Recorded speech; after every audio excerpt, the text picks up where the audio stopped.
ॐ भूर्भुवः स्वः तत्सवितुर्वरेण्यं भर्गो देवस्य धीमहि धियो यो नः प्रचोदयात्। ॐ भूर्भुवः स्वः तत्सवितुर्वरेण्यं भर्गो देवस्य धीमहि धियो यो नः प्रचोदयात्। ॐ भूर्भुवः स्वः तत्सवितुर्वरेण्यं भर्गो देवस्य धीमहि धियो यो नः प्रचोदयात्। ओम। सभी को नमस्ते जी। कल से अपनी जो परिचर्चा है वह जारी है। मूर्ति पूजा छोड़ो, उपासना करो। तो मूर्ति पूजा छोड़ें और उपासना करें। कल की परिचर्चा के आधार से कुछ शंकाएं, कुछ भ्रम लोगों ने पोस्ट के ऊपर लिखे भी हैं, प्रकट भी किए हैं। आप और हम उस पर भी चिंतन और मनन करेंगे। लेकिन यह स्पष्ट है कि मूर्ति पूजा अधर्म है।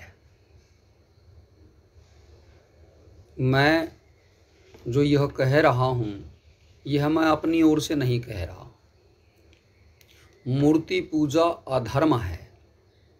ऋषि दयानंद ने सत्यार्थ प्रकाश में साफ साफ और स्पष्ट लिख दिया है। और जब हम सनातन की बात करते हैं, कल सनातन के जो अर्थ है वह भी हमने जाना। शाश्वत, सदा रहने वाला, कभी परिवर्तित न होने वाला, कभी विकृत न होने वाला, कभी संयोग वियोग न करने वाला, वो सदा एक रस है। तो जब सनातन का यह अर्थ है तो हमारी सनातन सभ्यता, हमारी सनातन संस्कृति बिना उसको जाने सनातन के नाम पर हम मूर्ति पूजा को प्रचारित करते हैं। यह सदा से नहीं थी। ना तो मूर्ति पूजा सदा से थी, ना ही मूर्तियां सदा से संभव हैं। क्योंकि मूर्तियों को हम टूटते फूटते, डेंटिंग पेंटिंग होते या अन्य प्रकार का सारा प्रकल्प हम देखते हैं। इसको हमें समझना है। तो प्रकृति बनी है, मूर्ति बनी है प्रकृति से। और प्रकृति शब्द के लिए एक शब्द प्रयोग कर दिया जाता है, मैटर। तो मैटर के संबंध में, प्रकृति के संबंध में आपको इस परिभाषा को समझना चाहिए कि प्रकृति can neither be created nor be destroyed, it can be changed from one form to another form. इसे समझिए। हम कहते हैं कि ये जो मूल प्रकृति है, जो कारण प्रकृति है, वह सदा से है। कारण प्रकृति में कभी कोई भी जो है वह नष्ट नहीं होती है, ना ही उसको कोई उत्पन्न करता है।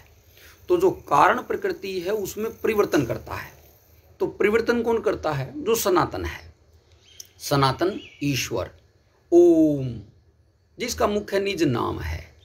और यह हमारे इतिहास में आप देखते हो, जो गुरु नानक देव जी महाराज, उन्होंने भी मूर्ति पूजा को निषेध बताया।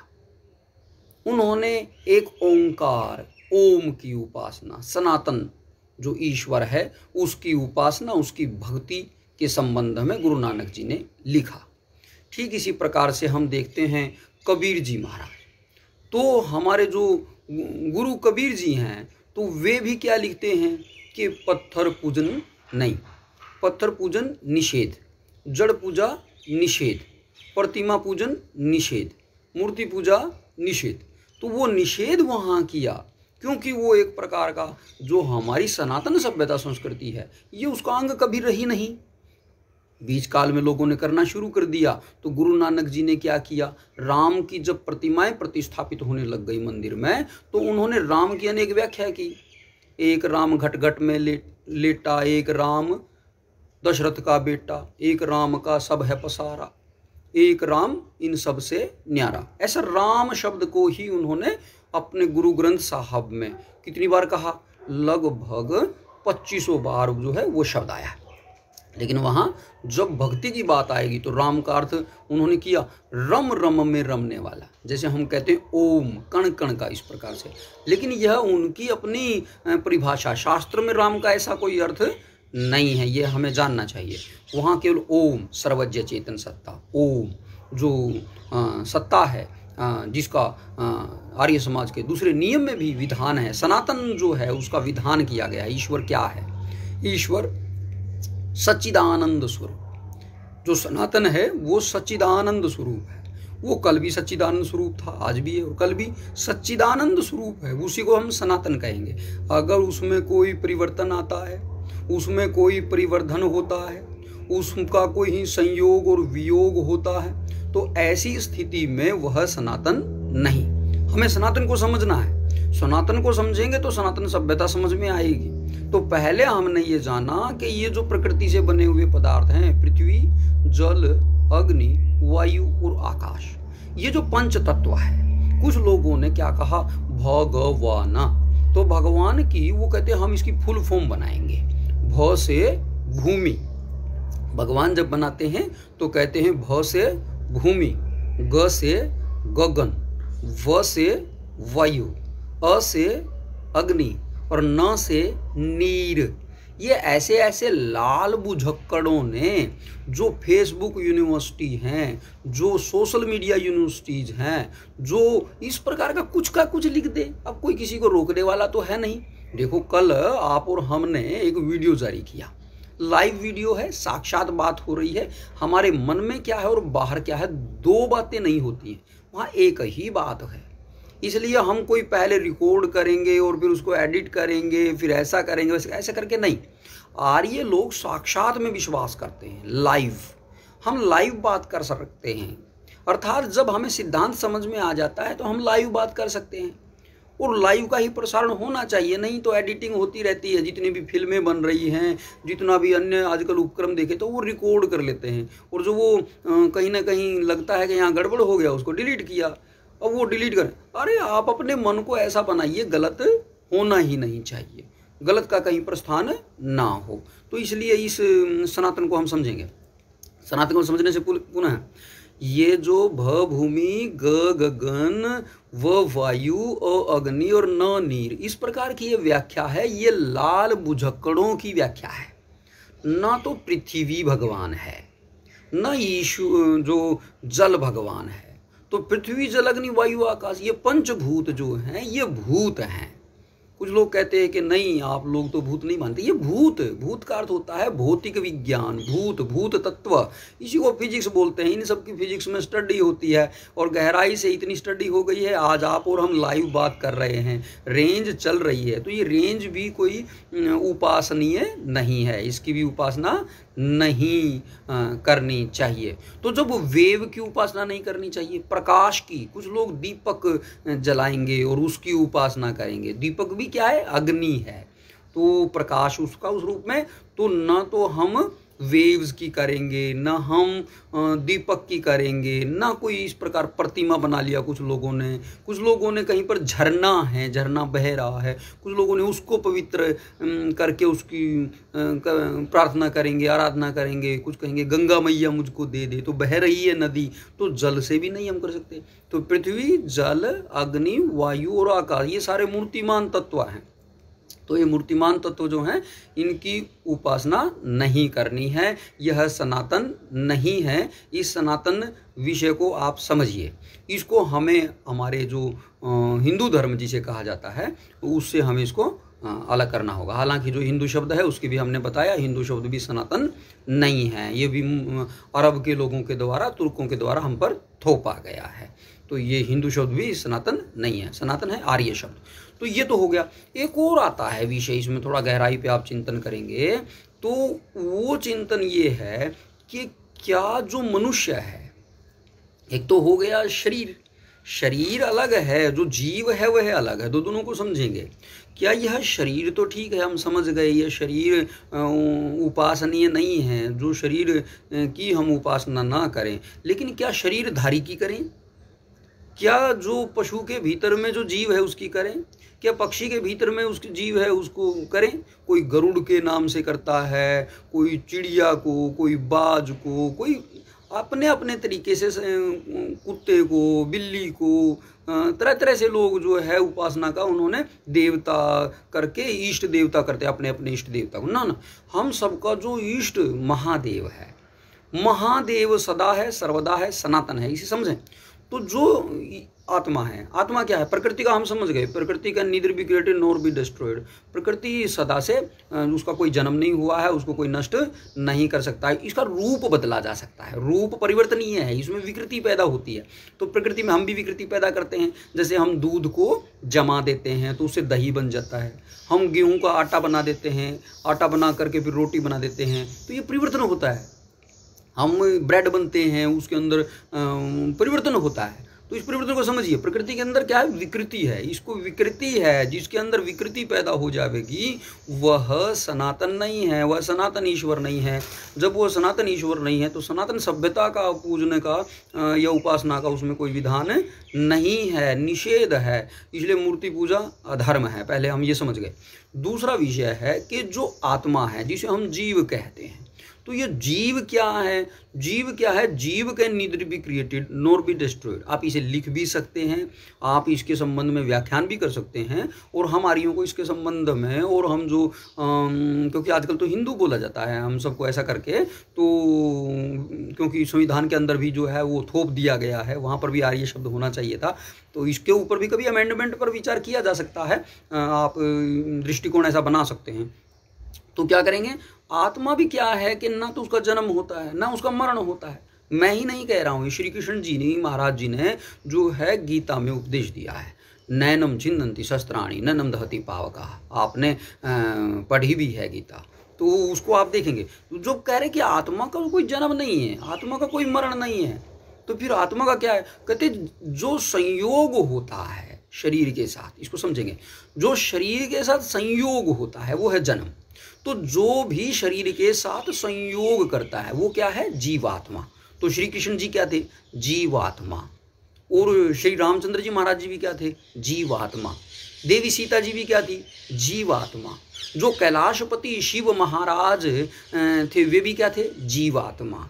तो इस प्रकार जो हमारे पूर्वज हैं, चाहे वो पूर्वज हमारे विष्णु हैं, ब्रह्मा हैं, महेश हैं, या किसी का नाम कृष्ण है रहा, राम रहा, चाणक्य रहा, चंद्रगुप्त रहा, भगत सिंह रहा, राम प्रसाद बिस्मिल रहा, ऋषि दयानंद रहा, कोई भी, तो ये सारे के सारे क्या थे?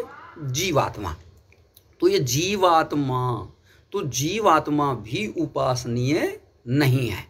इसको समझेंगे, अगर इसको समझेंगे तो संपूर्ण विश्व में एकता का स्वरूप हम धारण करवा सकते हैं।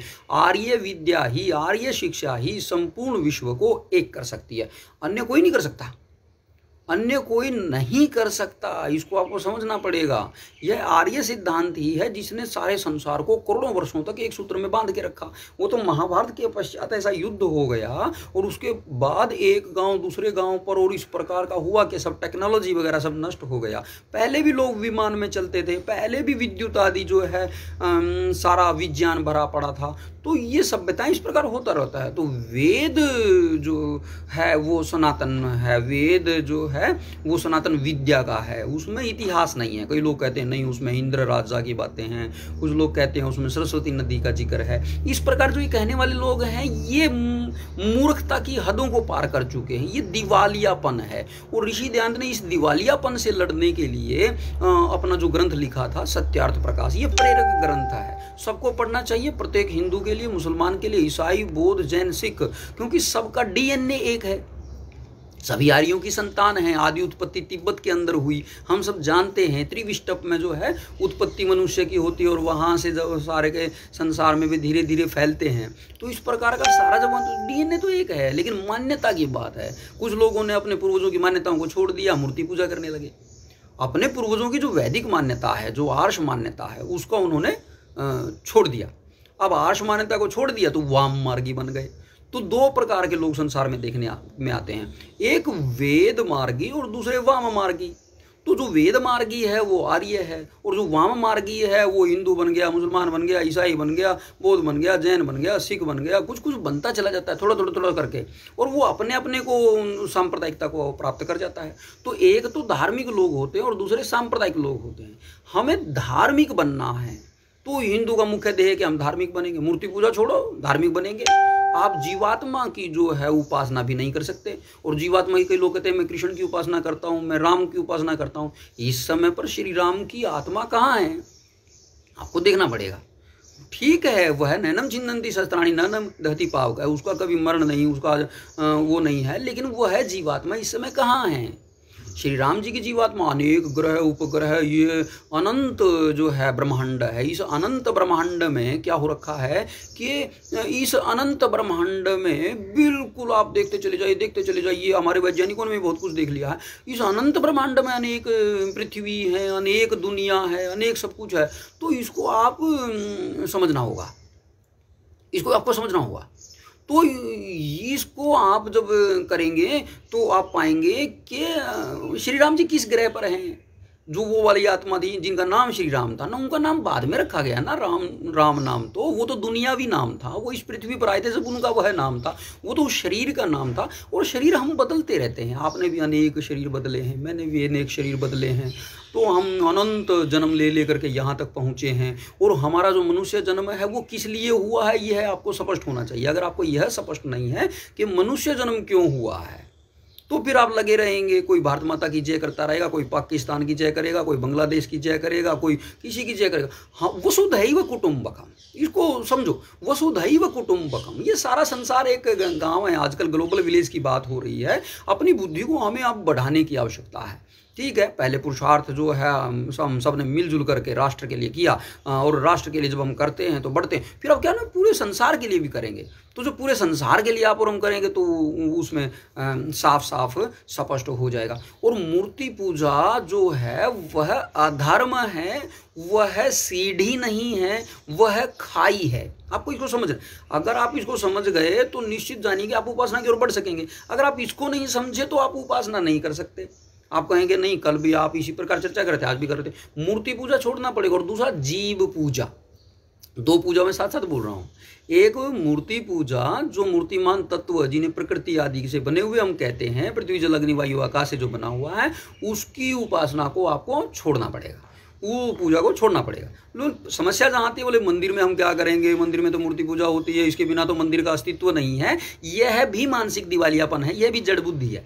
क्योंकि मंदिर के अंदर यज्ञ होगा, जो अग्नि है, अग्नि 33 कोटि देवता, हम सब 33 कोटि देवताओं को मानने वाले लोग हैं। तो ये जो 33 कोटि देवताओं का जो मुख है, जैसे हम खाना खाते हैं, कोई कहता है मैं कान से लूँगा, मैं आँख से खाना खाऊंगा, मैं मालिश करके ही अपना काम चला लूँगा, मुझे तो रोटी खाने की आवश्यकता ही नहीं, मुझे तो भोजन खाने की आवश्यकता ही नहीं, मुझे दूध पीने की आवश्यकता ही नहीं है, मैं तो ग्लूकोज की तरह ही चढ़ाऊँगा।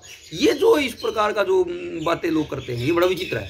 जो हमारा अग्नि है, अग्नि 33 कोटि देवताओं का मुख है। तो 33 कोटि देवताओं का मुख है। और जो आज भी हम विवाह आदि संस्कार होते हैं हमारे, वो किस पर हो रहे हैं, हवन कुंड पर होते हैं।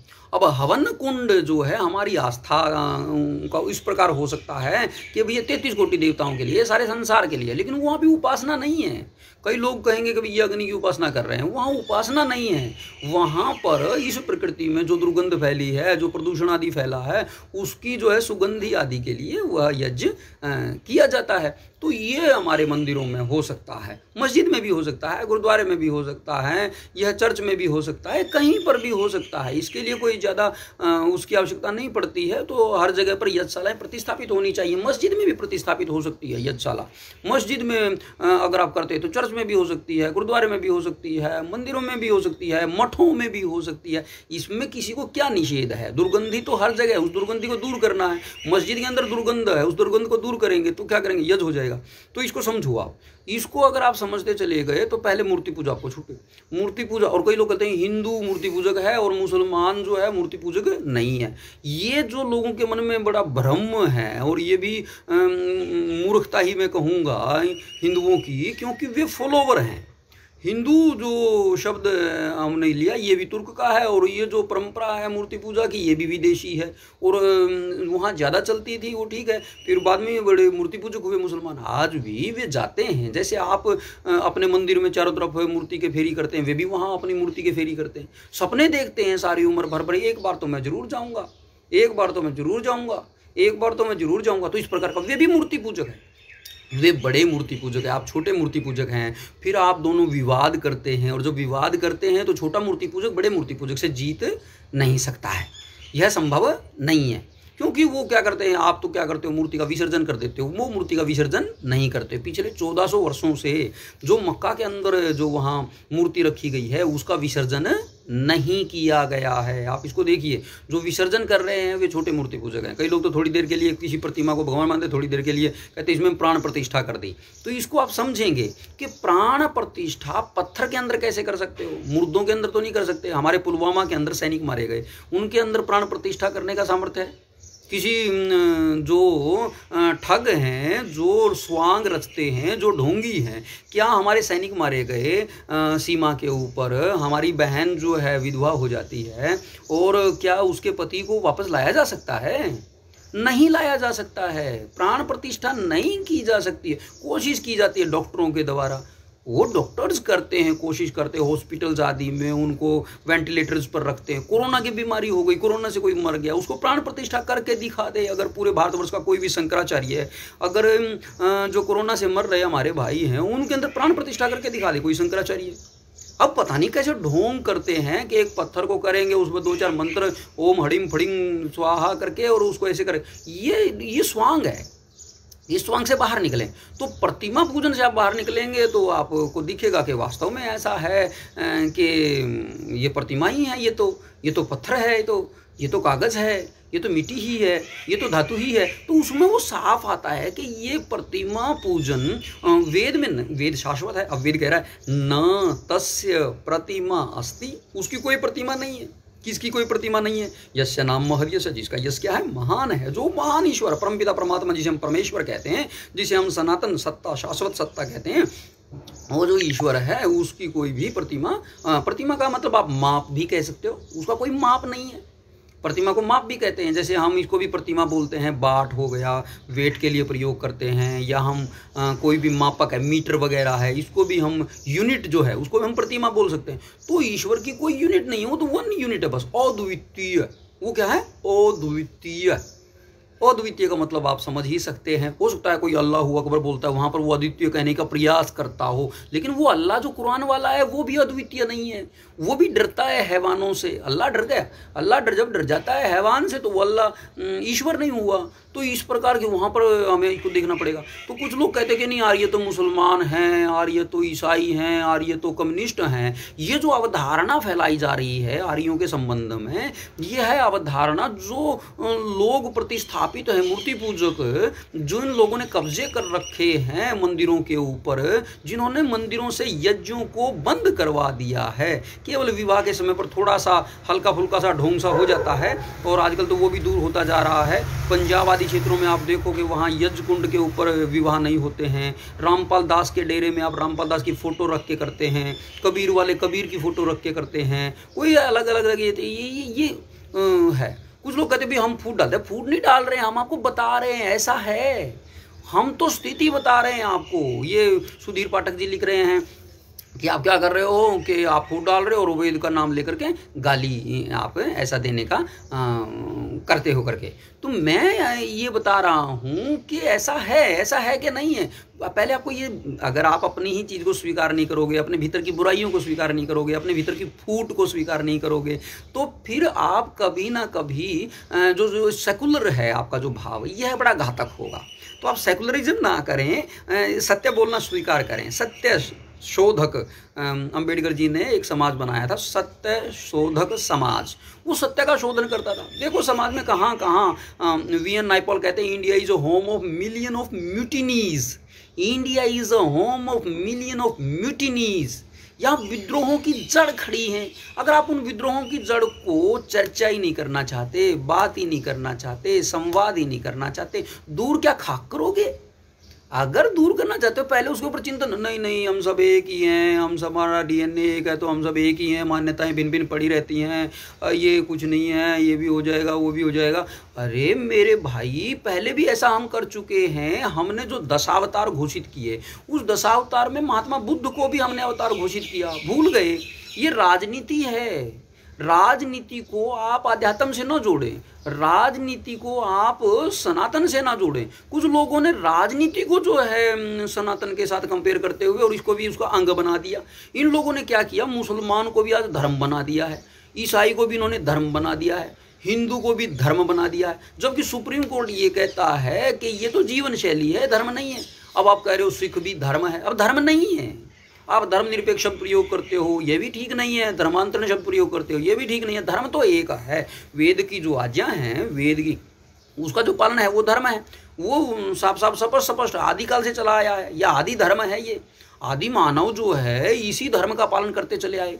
और हमारे आदि मानव ये कहेंगे ये नहीं जानते थे, ये नहीं जानते थे, ये नहीं जानते थे। हमने भी अंग्रेजों का लबादा ओढ़ लिया। हमारी ही एनसीईआरटी की पुस्तकों में ऐसा आज भी पढ़ाया जाता है, आदि मानव कुछ नहीं जानता था, वो तो शिकार करता था, मांस खाता था। और ये जो भारत के जो लोग हैं ये भी ऐसे करते। नहीं नहीं नहीं नहीं, हमारे यहाँ धर्म को जानते थे। ऋषि मुनियों ने सब बता रखा था, क्या करना है क्या नहीं करना है, करणीय अकरणीय को जब हम जानते थे तो हम बढ़ते चले जाते थे। तो इसलिए इसको समझेंगे आप और आप साझा जरूर करते चले जाएंगे। और बहुत धन्यवाद है, कल की वीडियो जो है आप लगभग 5000 लोगों तक पहुंची है। इस देश के हर बालक तक ये बात पहुंचे कि मूर्ति पूजा छोड़ो और उपासना करो। मूर्ति पूजा जो है अधर्म है, मूर्ति पूजा पाखंड है, मूर्ति पूजा आडंबर है। मूर्ति पूजा से कुछ होने वाला नहीं है। कबीर जी ने तो लिखा हुआ है, पत्थर पूजे है ना कुछ मिले, है ना कुछ मिले, पत्थर पूजे कुछ मिले। मैं पूजूं पहाड़, हिमालय को पूज लो, एवरेस्ट को पूज लो। कहते हाँ हाँ हम कैलाश को पूजते हैं, कैलाश तक जा करके तो दिखाओ। जिस शिव का नाम पूर्वज का नाम आप लेते हो, उस पूर्वज की भूमि आपके पास नहीं है। आप उसको समझिए, उसको समझिए आप। वो पूर्वजों की भूमि है, चाहे द्वारिका है, अयोध्या है, कैलाश है, कुछ भी है। ये हमारे पूर्वजों की जो है, वहाँ के राजा हुए और वहाँ के राजा ये आत्मा थे। ये भी उपासनीय नहीं है। इसलिए मूर्ति पूजा छोड़ो और दूसरा जीव पूजा छोड़ो। जीव पूजा भी नहीं करनी है। दो को छोड़ दिया आपने, मूर्ति पूजा को आपने छोड़ दिया, जीव पूजा को आपने छोड़ दिया। और जो जो इन वीडियोज से जो छोड़ने का संकल्प ले रहे हैं, जिनको समझ में आ रही है, वे अपने कमेंट जरूर लिखें, वे अपने कमेंट जरूर लिखें। इनबॉक्स में भी भेज सकते हैं। इससे जो है जब आपको सिद्धांत समझ में आया तो उस सिद्धांत के समझने से लाभ जो आपको मिला है दूसरे के लिए प्रेरणा का कारक बनता है। हमें लिखना भी चाहिए, बताना भी चाहिए। तो नानक जी ने मूर्ति पूजा का विरोध किया, कबीर जी ने मूर्ति पूजा का विरोध किया, रविदास जी ने मूर्ति पूजा का विरोध किया, अंबेडकर जी ने मूर्ति पूजा का विरोध किया। वो बात अलग है कि आज अंबेडकर जी के भी जो हैं बड़े बड़े चित्र, फोटो और वीडियो और मूर्तियाँ लगती हैं, फिर उनके ऊपर फूल माला डाली जाती है, फिर उनका आरती उतारी जाती है, फिर उनका भी ये भी शुरू हुआ है। इसको आप नज़रअंदाज नहीं कर सकते हैं, ये भी हुआ है। लेकिन वो कारक तत्व है अविद्या। तो इसमें आर्य लोग मिलजुल करके पुरुषार्थ करते हैं और दृढ़तापूर्वक वेद के बारे में जो सत्याप्रकाश में ऋषि दान ने एक शैली बना दी कि आप ये एक प्रेरक ग्रंथ है, सत्याप्रकाश प्रेरक ग्रंथ है। प्रेरणा के लिए मैं आज वीडियो पर आया हूँ, कल भी प्रयास करूँगा, आगे भी प्रयास करूँगा, आप भी प्रयास करते हैं। प्रतिदिन आना चाहिए, क्योंकि जैसे हम बर्तन को प्रतिदिन मांजते हैं, मन को भी हमें मांजना है। तो मन की शुद्धि ज्ञान से होती है, मन की शुद्धि नारे लगाने से नहीं होती, मन की शुद्धि उद्घोष से नहीं होती, मन की शुद्धि बहुत बड़ा संगठन बनने से नहीं होती। मन की शुद्धि जो है वो किससे होगी? ज्ञान से होगी। इसलिए ज्ञान का प्रेषण होना चाहिए। और ज्ञान किसमें है? शुरुआत में जो प्रेरणा ज्ञान की किस में है? सत्यार्थ प्रकाश में। ऋषि दयानंद ने बलिदान दे दिया अपना। अभी तो मेरी तो एक दो छोटी बेटी वीडियो आई है, कुछ भाई मुझे गाली गलोच, बहन माँ, तो तरह तरह का, क्योंकि इनकी वृत्तियाँ स्पष्ट आ रही हैं कि ये जो हमारा हिंदू समाज है ये गाली गलोच से भरा हुआ है, ये जो हमारा हिंदू समाज है मूर्खता से भरा हुआ है, ये जो हमारा हिंदू समाज है यह अविद्या से भरा हुआ है, हमारा जो यह हिंदू समाज है यह मूर्खता से भरा हुआ है। हमें वेद से इससे प्रकाशित करना है, और हिंदुओं का जो मूल धर्म ग्रंथ है वह वेद है। संविधान के अंदर लिखा हुआ है कि जो वेद के अनुसार चलते हैं वे क्या हैं? हिंदू हैं। तो जो वेद के अनुसार चलता है वो तो हिंदू, और जो वेद के अनुसार नहीं चलता है वो हिंदू नहीं है। भले ही हिंदू शब्द हम पर थोप दिया गया है, भले ही तुर्कों का है, भले ही मुगलों का है, लेकिन वर्तमान में संविधान के अनुसार हिंदू ही है। अब वो हिंदू ही है जब तक हम उसे बदलने का एक प्रकल्प नहीं हो पाता है, जब तक उसमें अमेंडमेंट नहीं होता है संविधान में, इस विदेशी शब्द पर बैन नहीं लगता है। जब सवर्ण शब्द पर बैन लग सकता है गुजरात में, तो हिंदू शब्द पर भारत में बैन लग सकता है, क्योंकि यह आक्रांताओं द्वारा थोपा गया। ये बहुत ही विभत्स है। इसका काला काफिर चोर इस तरह का शब्द जो है उसका अर्थ है, आप देखिए, उठा उठा करके देखिए। तो हिंदू जो है इसको बहुत ही जजिया कर जो है हिंदू पर लगता था, उनके लिए अलग अलग ये सिस्टम बनता था। तो जब तक ऐसा ना होगा, जब तक ऐसा ना होगा, हम उपासना की ओर कैसे बढ़ेंगे? उपासना की ओर बढ़ने के लिए पहले स्वभाव बनाना पड़ेगा। स्वभाव बने बिना बात बनने वाली नहीं है। तो हमें स्वभाव बनाना है, मूर्ति पूजा नहीं करना है, मूर्ति पूजा नहीं करना है। और भले ही अगर आर्य समाज में है, कुछ लोग ऐसे आ जाते हैं कि वे मूर्ति पूजा से करते हुए आए हैं, तो थोड़ा थोड़ा आर्य समाज का उदारीकरण करने का प्रयास करेंगे। ऐसे लोगों से भी हमें सावधान रहना है, हमें सावधान रहना है। इसलिए संपूर्ण भारतवर्ष के सभी पुरोहितों से, संपूर्ण भारतवर्ष के सभी आर्य प्रचारकों से, संपूर्ण भारतवर्ष के सभी आर्य प्रवक्ताओं से, और संपूर्ण भारतवर्ष के सभी आर्य सन्यासियों से मैं दृढ़तापूर्वक करूंगा, एकदम निष्ठुर होकर, ऋषि दयानंद की तरह। ऋषि दयानंद जी महान वेद के पक्षधर थे और बुराई के प्रति निष्ठुर। कई लोग कहते हैं कि ऋषि दयानंद से विद्रोही सन्यासी, एक शब्द प्रयोग करते हैं, मैं बताते हुए आपको करना चाहूंगा। ऋषि दयानंद के बारे कहते हैं कि वे विद्रोही सन्यासी थे। अब ये विद्रोही जो शब्द है, ये शब्द जबरदस्ती डाला गया। विद्रोही कौन है? विद्रोही है मूर्ति पूजक।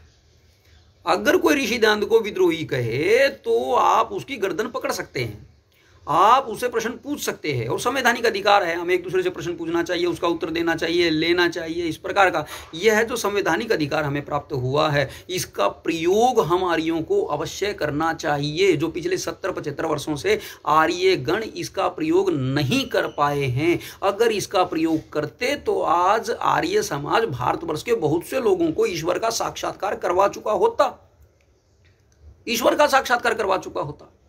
लेकिन उसके लिए आपको बिल्कुल ऋषि दयानंद जी की तरह वेदनिष्ठ और बुराई से के प्रति निष्ठुर, एक तो वेदनिष्ठ होना है और बुराई के विरुद्ध निष्ठुर होना है। जब आप ये दोनों कर ले जाएंगे तो समझ लीजिए पार लग गई है, वो आपका जन्म जो है सफल हो गया है। मनुष्य जन्म को पा करके अगर हम वेदनिष्ठ ना हुए और वेद विपरीत जो वाम मार्ग है उसके प्रति निष्ठुर ना हुए तो फिर हमारी उन्नति असंभव है। इसलिए उपासना अगर करना चाहते हो तो दो को आप जान गए हो। कल हमने प्रकृति जो मूर्ति बनती है, पृथ्वी जल अग्नि वायु आकाश, ये निषेध है वेद में। दूसरा जीव पूजा निषेध है वेद में, क्योंकि जीव पूजा के नाम पर कई लोग क्या करते हैं, धीरे धीरे अपने पूर्वजों को भगवान बताने लगते हैं। जैसे बुद्ध को क्या बना दिया कुछ लोगों ने, भगवान बना दिया। जैसे कुछ लोगों ने अभी श्री राम जी को भी क्या बना दिया, भगवान बना दिया। श्री कृष्ण जी भी कुछ लोगों ने भगवान बना दिया, और उसके लिए एक शब्द घड़ लिया कि ये जो है हम ही जो आत्मा ही जो है परमात्मा है। आत्मा ही परमात्मा नहीं है, आत्मा अलग है, आत्मा अलग है, ये सिद्धांत समझिए। प्रकृति अलग है, आत्मा अलग है और परमात्मा अलग है। इन तीन को आप समझेंगे तो आप परमात्मा की उपासना करने की तरफ बढ़ सकेंगे। और अगर आप ही परमात्मा हो तो आप किसकी उपासना करोगे? आप बताओ, अगर आप ही परमात्मा हैं तो आप उपासना क्यों करना चाहते हैं? तो जब से इन्होंने एक यह विधान घड़ दिया कि तुम ही परमात्मा हो, तो साईं बाबा भी, स्वाई महाराज भी, स्वाई बाबा भी क्या था, परमात्मा था। ऐसा हो जाएगा फिर तो। अब यूँ कहते हैं, शंकराचार्य जी कहते हैं नहीं, साईं बाबा की मूर्तियों को हटाओ, साईं बाबा की प्रतिमाओं को हटाओ। अब उनको हटाओ। अगर राम जी भगवान थे तो साईं भी क्या हो गया, भगवान हो गया, क्योंकि आप भी भगवान हो गए, मैं भी भगवान हो गया। मैं तो कहता हूँ कुत्ता बिल्ली सब कुछ क्या हो गया, भगवान हो गया। ये पत्थर है, कागज है, मिट्टी है, धातु है, सब कुछ भगवान हो गया। इससे क्या होगा, ये दिवालियापन खड़ा हो जाता है, और इस दिवालियापन की वजह से कुछ सूझता नहीं है। फिर आदमी क्या करता है, एक झूठ, दो झूठ, दो झूठ, चार झूठ, पांच झूठ, 10 झूठ, और फिर धीरे धीरे मन ही मन कुंठा हो जाती है। और जब वो कुंठा हो जाती है, अंततोगत वो बहुत बड़ा मूर्ति पूजक हो जाता है, और जब वो बहुत बड़ा मूर्ति पूजक हो जाता है, मुसलमान बन जाता है। बहुत बड़े मूर्ति पूजक को बोलते हैं मुसलमान। सबसे बड़ा जो मूर्ति पूजक है उसका नाम है मुसलमान। वो क्या करता है, दूसरे की छोटी छोटी प्रतिमाओं को तोड़ देता है, केवल अपनी प्रतिमा रखना चाहता है। आप समझिए, जो मूर्ति भंजक है वही सबसे बड़ा मूर्ति पूजक है।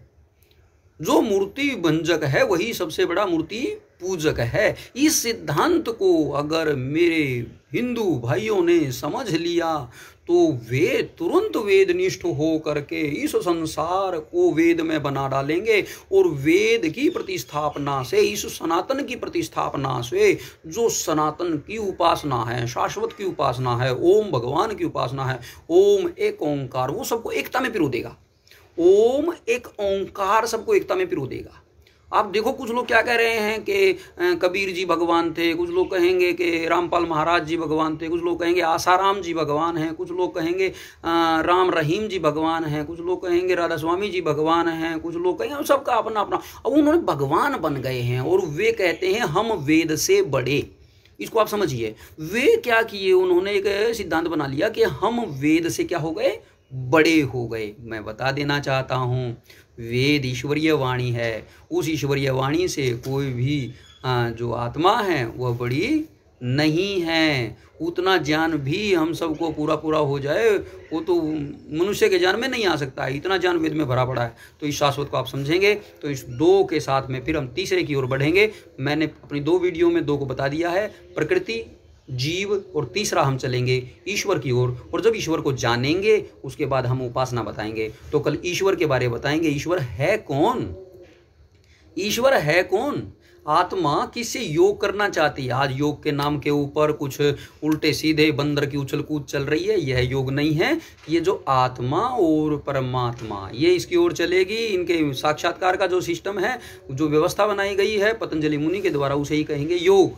लेकिन इसकी ओर न बता करके कुछ लोग व्यापार खड़ा कर रहे हैं, कुछ लोग उछल कूद कर रहे हैं, कुछ लोग भयंकर अपराध कर रहे हैं, ऋषियों के साथ जो द्रोह कर रहे हैं, उसका भी हम सब इस पे पटाक्षेप करेंगे। यह साफ होता चला जाएगा। इसलिए मूर्ति पूजा छोड़ो और उपासना करो। यही हिंदुओं, अगर तुम बचना चाहते हो, हिंदुओं यदि तुम एकता को प्राप्त करना चाहते हो, हिंदुओं यदि तुम विश्व में सर्व शिरोमणि बनना चाहते हो, हिंदुओं यदि तुम विश्व गुरु बनना चाहते हो, हिंदुओं यदि तुम सामर्थ्यशाली बनना चाहते हो, प्रेम की गंगा बहाना चाहते हो, आनंद की गंगा बहाना चाहते हो, तो हिंदुओं वेद की शरण में आओ, वेद की छाँव में आओ, प्रेम पूर्वक वेद में जीवन बनाओ। यही मेरा आपसे अनुरोध है। और जो जो वेद में जीवन बनाने के लिए संकल्प इन वीडियोज़ को देख करके ले रहे हैं, लेना चाह रहे हैं, वे अपने कमेंट अवश्य लिखें। और आर्य लोग, जो आर्य प्रचारक हैं, जो आर्य प्रवक्ता हैं, जो आर्य विद्वान हैं, वे बिल्कुल दृढ़तापूर्वक बोलना शुरू करें। ये मीठी गोली जो मोक्ष की है, ये जो मीठी गोली